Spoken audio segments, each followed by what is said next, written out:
Hello friends, welcome to my channel. जैसा कि आप जानते हैं, इकोनॉमिक्स की जो जीडीपी की सीरीज चल रही थी, आज हमने क्या पढ़ने जाना है। आज हमने पढ़ना है मेथड ऑफ कैलकुलेटिंग जीडीपी। जो हम जीडीपी को कैलकुलेट करेंगे, उसके कितने टाइप्स ऑफ मेथड्स हैं। तो जो पहला मेथड है वो है इनकम मेथड, कि हम इनकम मेथड से किस तरह से जीडीपी को कैलकुलेट करेंगे। हम क्या करेंगे, हम हर एक के पास जाएंगे और उनसे पूछेंगे कि आपकी जीडीपी क्या है। तो वो डाटा हम लेंगे, उसको ऐड कर देंगे, तो हमारे पास पता लगेगा कि इनकम मेथड से जीडीपी कितनी निकली। दूसरा है एक्सपेंडिचर मेथड, किसका कितना खर्चा हुआ, गवर्नमेंट का कितना खर्चा हुआ, एक प्राइवेट इंडिविजुअल का कितना खर्चा होता है, उन सब को प्लस करके हमें एक्सपेंडिचर मेथड से जीडीपी निकलती है। उसके बाद है प्रोडक्शन मेथड।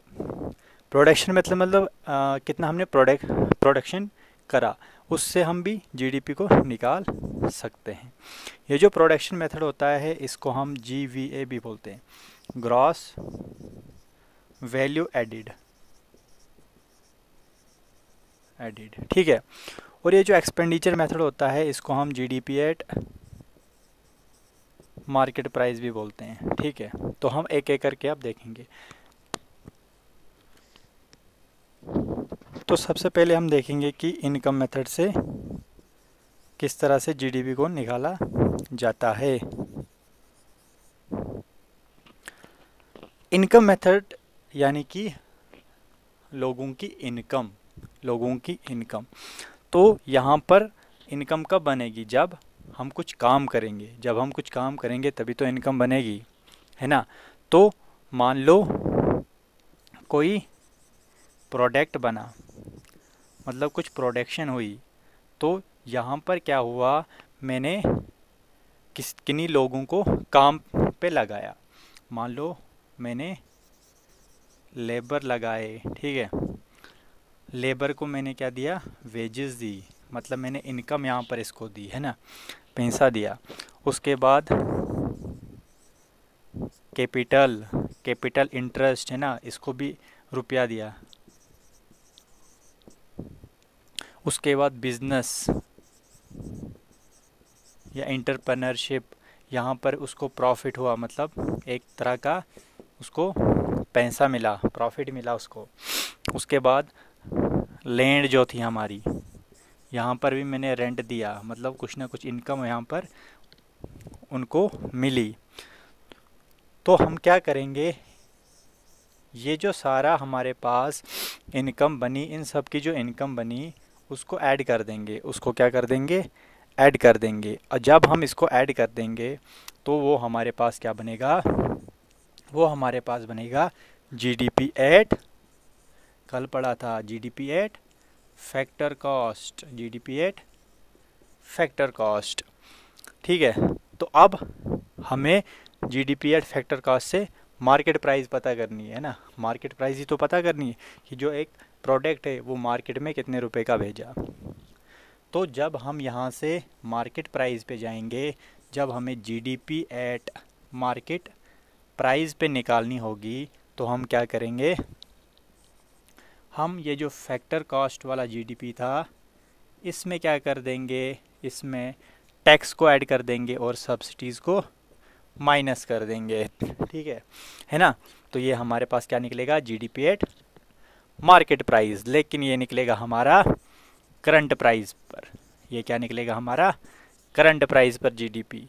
उसके बाद जब हम एक कांस्टेंट प्राइस पर जीडीपी निकालेंगे, तो तब हम क्या करेंगे, तब हम जो हमारा जीडीपी मार्केट प्राइस पर जो हमारा जीडीपी था, उसको हम एडजस्ट कर देते हैं बेस ईयर के साथ। जिसको मार्केट प्राइस, फैक्टर कॉस्ट या बेस प्राइस का पता नहीं है, तो वो पिछली वीडियो जाकर देख ले, वहाँ पर मैंने बोला है किस तरह से जो जीडीपी है उसको एडजस्ट करते हैं बेस ईयर के साथ। तो जब हम जीडीपी एट मार्केट प्राइस पर एडजस्ट करेंगे बेस ईयर के साथ, तो हमारा जो जीडीपी निकलेगा वो निकलेगा जीडीपी मार्केट प्राइस पे, लेकिन ये निकलेगा कांस्टेंट प्राइस। ये क्या निकलेगा, कांस्टेंट प्राइस का जीडीपी, ठीक है। तो ये हुआ इनकम मेथड से जीडीपी को निकालना। उसके बाद दोस्तों जो सेकंड मेथड है वो है हमारा एक्सपेंडिचर मेथड। एक्सपेंडिचर मेथड, इसमें हम क्या करेंगे, इसमें हम एक्सपेंडिचर का पता लगाएंगे। एक प्राइवेट इंडिविजुअल का कितना एक्सपेंडिचर हुआ, एक गवर्नमेंट का कितना एक्सपेंडिचर हुआ, है ना, कैपिटल फॉर्मेशन में कितना एक्सपेंडिचर हमने किया, उसके बाद जो फॉरेन एक्सपेंडिचर किया हमने वो कितना किया। तो इन सब को प्लस माइनस करके हम एक्सपेंडिचर मेथड से क्या निकालेंगे, जीडीपी को निकालेंगे, ठीक है। तो देखते हैं। तो पहले इसका जो फार्मूला होता है वो क्या होता है, जो जीडीपी हमें एक्सपेंडिचर मेथड में निकालनी होती है उसमें कुछ चीज़ें आती हैं। पहला आ गया जो हमारा कंजप्शन आ गया, ठीक है। कंजप्शन बोले तो जो हमारा इंडिविजुअल कंज्यूम करे, ठीक है। उसके बाद इसमें आता है इन्वेस्टमेंट। यहाँ पर प्राइवेट भी आएगा और यहाँ पर गवर्नमेंट भी आएगा, ठीक है। उसके बाद ये अलग से ही लिख देते हैं। उसके बाद गवर्नमेंट एक्सपेंडिचर नहीं है, हाँ ये ठीक है, गवर्नमेंट एक्सपेंडिचर, गवर्नमेंट कितना एक्सपेंडिचर करता है। इसके बाद इसमें एक और चीज़ ऐड करते हैं, वो है फॉरेन एक्सपेंडिचर। ये जो फॉरेन एक्सपेंडिचर होता है ये क्या होता है, ये होता है हमारा ये होता है हमारा एक्सपोर्ट माइनस इंपोर्ट। एक्सपोर्ट में से क्या कर देते हैं, इंपोर्ट को माइनस कर देती है, और ये जो हमें निकलता है इसको बोलते हैं नेट एक्सपोर्ट। इसको बोलते हैं नेट एक्सपोर्ट। क्या बोलते हैं, नेट एक्सपोर्ट, ठीक है। अब हम थोड़ा डिटेल में जाएंगे कि ये कंजप्शन क्या हुआ, एक इंडिविजुअल जो है वो किस तरह से कंजप्शन करेगा, और हमारा जो इन्वेस्टमेंट होगा प्राइवेट या गवर्नमेंट, ये गवर्नमेंट एक्सपेंडिचर, फॉरेन एक्सपेंडिचर, इसको थोड़ा डिटेल में जानेंगे। तो अब हम थोड़ा डिटेल में जानेंगे कि जो दूसरा मेथड हमारा था, मेथड ऑफ कैलकुलेटिंग जीडीपी का जो दूसरा मेथड था एक्सपेंडिचर मेथड, उसमें किस तरह से हम जीडीपी को कैलकुलेट कर सकते हैं। तो जो पहला मेथड उसमें जो पहली चीज़ आती थी वो थी प्राइवेट कंजप्शन। क्या आता था, प्राइवेट कंजप्शन। प्राइवेट कंजप्शन में क्या चीज़ें आएंगी, जैसा कि नाम से पता लगता है कि जो प्राइवेट है या इंडिविजुअल कोई जो सिटीज़न है वो कुछ कंज्यूम कर रहा है, कुछ चीज़ें कंज्यूम कर रहा है, मतलब वो एक्सपेंडिचर कर रहा है फाइनल गुड एंड सर्विसेज में, ठीक है।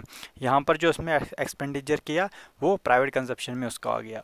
यहाँ पर लेकिन इंटरमीडिएट गुड्स नहीं आएंगे। क्यों, क्योंकि हम जानते हैं जो जीडीपी होती है वो होती है फाइनल गुड एंड सर्विसेज की वैल्यू। तो यहाँ पर इंटरमीडिएट गुड्स इसलिए नहीं लिए जाते हैं क्योंकि उनकी डबल काउंटिंग हो जाएगी, तो यहाँ पर इंटरमीडिएट गुड्स नहीं लिया जाता है। ये जो इंटरमीडिएट गुड्स से ये क्या होंगे, स्टील हो सकता है, रबर हो सकता है।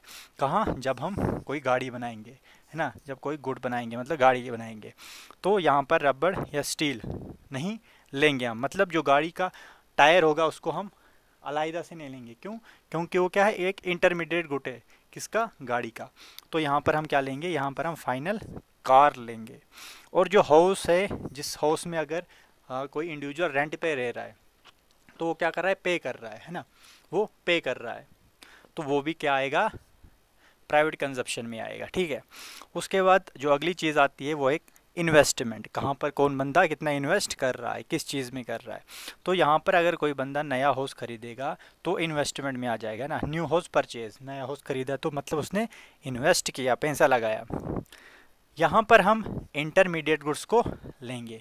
क्या करेंगे, इंटरमीडिएट गुड्स को लेंगे। क्यों, क्योंकि यहाँ पर वो क्या करेगा, इंटरमीडिएट गुड को लेगा और फ्यूचर प्रोडक्शन में इन्वेस्ट करेगा। करेगा कि नहीं, फ्यूचर प्रोडक्शन में वो इन्वेस्ट करेगा, मतलब कार बनानी होगी तो यहाँ पर उसने इंटरमीडिएट गुड लिया तो क्या करेगा, इन्वेस्ट करेगा। किस में करेगा, ये जो प्रोडक्ट्स आएंगे फाइनल प्रोडक्ट में, ये जो प्रोडक्ट्स हैं फाइनल प्रोडक्ट में इन्वेस्ट करेगा।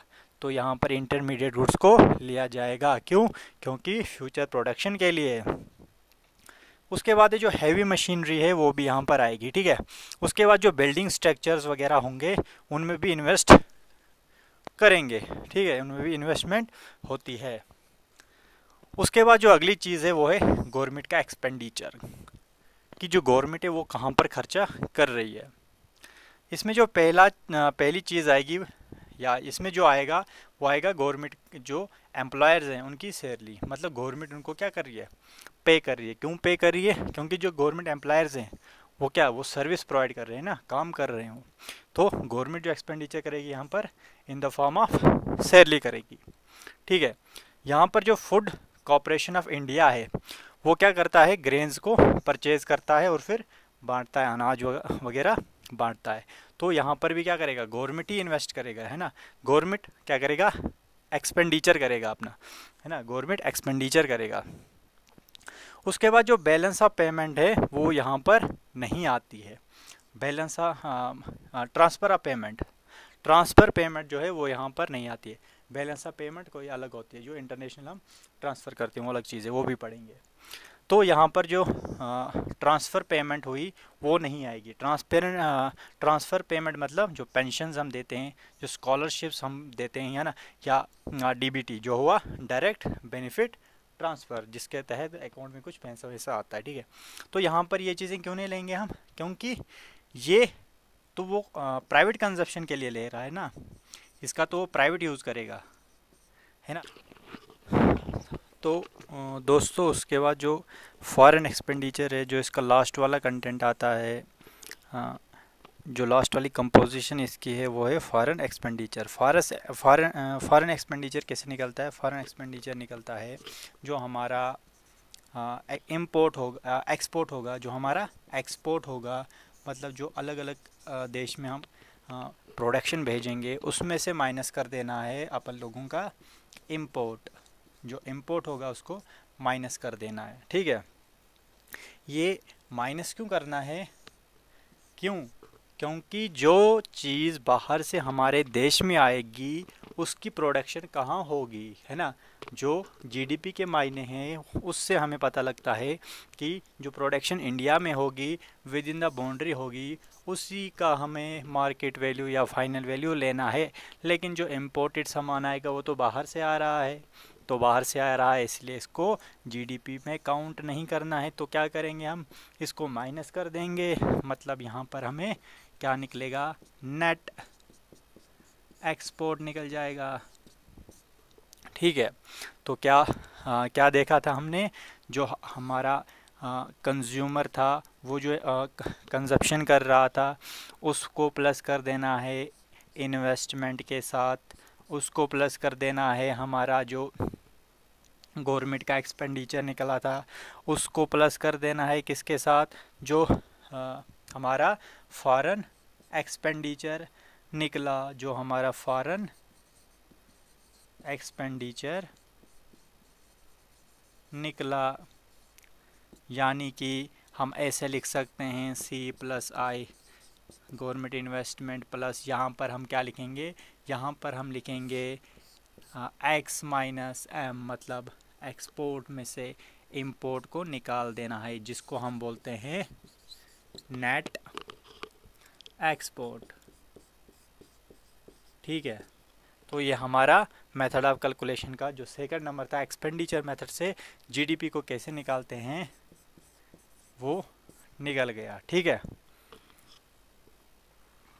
जीडीपी का लास्ट वाला मेथड पढ़ेंगे कि किस तरह से लास्ट वाले मेथड से जीडीपी को कैलकुलेट किया जाता है। अब ये लास्ट वाला मेथड जो है इसको हम प्रोडक्शन मेथड भी बोलते हैं, इसको हम प्रोडक्शन मेथड भी बोलते हैं, ठीक है, प्रोडक्शन मेथड बोलते हैं।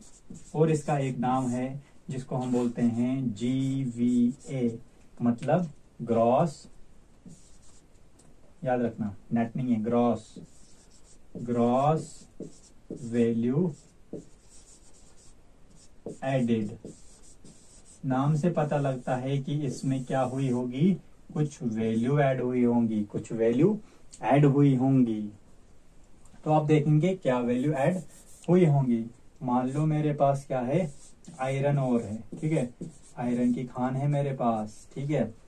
तो अब हम क्या करेंगे, अब हम उस आयरन ओर को रिफाइन करेंगे, है ना। जब रिफाइन में करूंगा तो वहां पर कुछ फैक्टर्स आएंगे, जैसे लेबर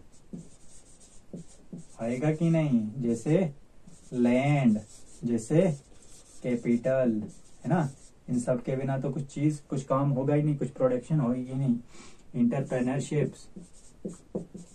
इंटरप्रेन्योरशिप, ठीक है, जब बिजनेस कह लो तो यहां पर मैं लेबर को वेज दूंगा, लैंड को यहां पर रेंट, कैपिटल को यहां पर इंटरेस्ट एंड इंटरप्रेन्योरशिप को प्रॉफिट।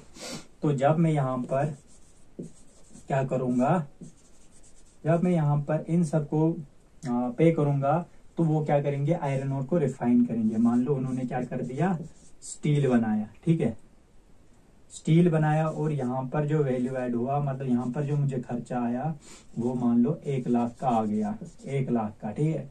अब ये जो लेबर, लैंड, कैपिटल, इंटरप्रेन्योरशिप है, ये अब हमारा इस स्टील को और रिफाइन करने में मदद करेंगे, इसको और प्रोसेसिंग करेंगे। तो मेरे पास इंजन बना, एक गाड़ी का इंजन मैंने बना लिया। अब मान लो यहाँ पर इसका जो कॉस्ट है वो मुझे आ गया 5 लाख का, 5 लाख का मुझे इंजन बना, है ना। यही फैक्टर्स यहाँ पर भी आएंगे, रोल प्ले करेंगे। अब जो ये इंजन है, इंजन की आगे मैंने फाइनल प्रोडक्ट बना दी, मतलब मैंने फाइनल प्रोडक्ट या फाइनल प्रोडक्ट या गुड बोल दो, फाइनल प्रोडक्ट जो मैंने बनाया यहाँ पर वो है कार। वो क्या निकली, कार। कार की वैल्यू मान लो यहाँ तक मुझे 10 लाख की पड़ गई कार, ठीक है, 10 लाख की फाइनल प्रोडक्ट मुझे बन गया, कार बन गया, ठीक है।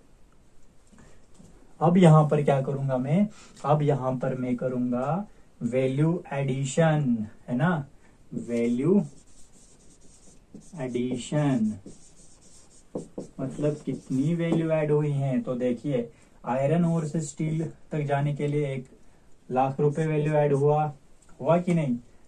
स्टील से इंजन की ओर जाने के लिए 4 लाख, 5 माइनस 1 4 लाख हो गया। इंजन से फाइनल प्रोडक्ट बनने में 5 लाख, है ना, 10 माइनस 5 तो 5 लाख। ये जो हमारे पास अमाउंट आएगा, ये जो सम आएगा, ये आएगा 10 लाख का। ये हमारे पास जीडीपी नहीं है, ये हमारे पास है GVA एट बेसिक प्राइस, ठीक है, याद रखना। ये हमारे पास क्या आया, ये वैल्यू एडिशन का सम आया, टोटल आ गया, अमाउंट आ गया, मतलब GVA एट बेसिक प्राइस। इसका एक और तरीका है निकालने का, क्या तरीका है इसका, एक और तरीका निकालने का ये है कि हम देखेंगे कि टोटल सेल कितनी आई। हम देखेंगे टोटल सेल कितनी आई, तो टोटल सेल क्या आई, 1 + 5 + 10 हो गया 16, है ना। माइनस कर देना है 6, कौन सा 6, स्टील का 1 लाख, इंजन का 5 लाख, 5 + 1 हो गया 6। ये जो 6 है ये कौन सा है, ये है आपका इंटरमीडिएट गुड्स, इंटरमीडिएट गुड है आपका ये। क्यों ये माइनस कर देना है, क्यों, क्योंकि हम जानते हैं जो जीडीपी होती है, जो जीडीपी की वाकया है, जो उसकी डेफिनेशन है, वो हमें बोलती है कि हमें फाइनल प्रोडक्शन लेनी है, ना कि बीच वाले गुड्स की। तो जो बीच वाले गुड है, इंटरमीडिएट गुड्स है, उनको हमने माइनस कर देना है। तो जब हम माइनस कर देंगे तो क्या आएगा, 10 लाख आ जाएगा। ये हमारा क्या था, GVA एट बेसिक प्राइस। तो दोस्तों यहाँ पर जो वैल्यू हमें यहाँ पर निकली, ये जो वैल्यू 10 लाख की निकली, ये है GVA एट बेसिक प्राइस। अब इसको हमें कन्वर्ट,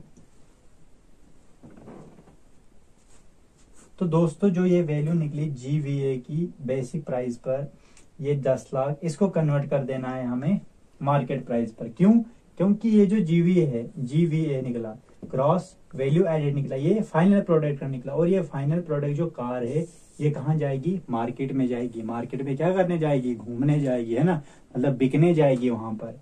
तो जब ये मार्केट में जाएगी तो हम जानते हैं वहां पर कुछ चीजें ऐड होंगी, मतलब क्या ऐड होंगी वो देखेंगे। तो हमें क्या निकालना है, जीडीपी निकालनी है मार्केट प्राइस पे। ये कैसे निकलेगी, ये निकलेगी जब हमारा क्या आया था, यहाँ पर जो ये 10 लाख है इसको 600 रुपए लेते हैं, कैलकुलेशन के लिए थोड़ा इजी हो जाएगा। यहाँ पर हम लेते हैं GVA, ये GVA जो अमाउंट आया था प्लस करना है इसमें, जब हमारे पास मार्केट में कोई प्रोडक्ट जाएगा तो उस पर टैक्सेस लगते हैं, और हो सकता है गवर्नमेंट मैंने सब्सिडीज लगाई हो तो सब्सिडी को माइनस कर देना है, ठीक है। तो यहाँ पर क्या करेंगे, ये जो GVA आया मतलब 600 रुपया आया, इसको कर देना है टैक्स, मान लो 100 रुपए टैक्स था और सब्सिडी मान लो 200 रुपए की थी, है ना, 200 रुपए की सब्सिडी थी।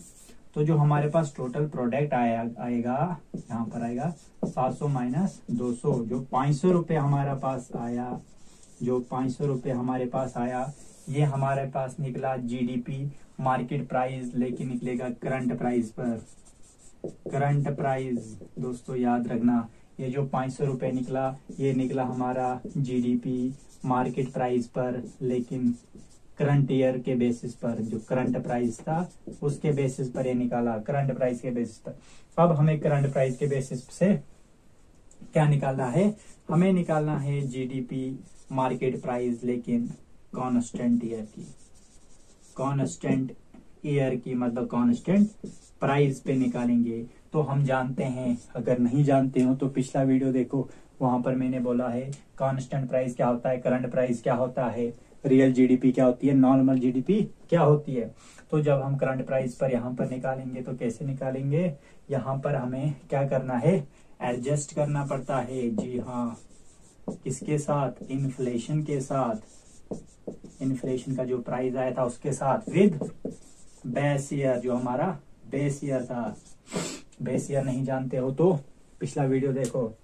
बेस ईयर के साथ जब हम GDP market price constant price को एडजस्ट करते हैं इन्फ्लेशन के साथ, मतलब बेस ईयर की प्राइस के साथ, बेस ईयर की प्राइस के साथ, यहाँ पे हमें एक और नया टर्म देखने को मिलता है जिसको बोलते हैं GDP market price but constant price पे, ठीक है।